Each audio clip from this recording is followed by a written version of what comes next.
విజయనగరంలో పైడితల్లి అమ్మవారి జాతర వేడుకలు ఘనంగా జరుగుతున్నాయి. ఇప్పటికే అంగరంగ వైభవంగా సాగింది తోలేళ్ల ఉత్సవం.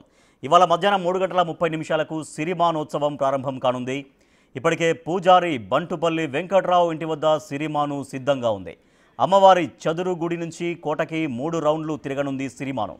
ఉత్సవాన్ని పటిష్ట బందోబస్తు మధ్య జరపనున్నారు. తోలేళ్ల రోజు నుంచే బందోబస్తు పటిష్టంగా చేశారు పోలీసులు.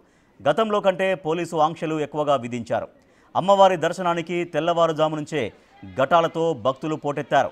పులివేషాలు, మేళతాళాలు, డప్పు వాయిద్యాలతో ఊరేగింపుగా ఘటాలు వస్తాయి. దాదాపు 5 రాష్ట్రాల నుంచి భక్తులు రానున్నారు. సుమారు 4 నుంచి 5 లక్షల మంది సిరిమాను తిలకించేందుకు వచ్చే అవకాశం ఉంది. మహిళలకు ఉచిత బస్సు నేపథ్యంలో 30% మంది అధికంగా రానున్నట్లు అంచనా వేస్తున్నారు.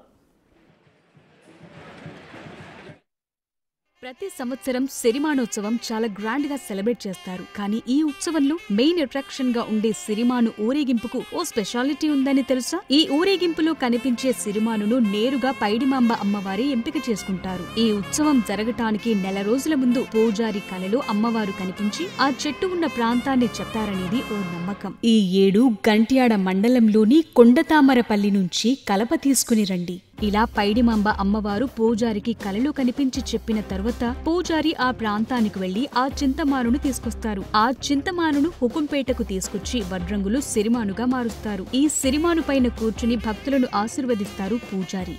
నేను పూజారిని ఆవహించి భక్తులను ఆశీర్వదిస్తాను.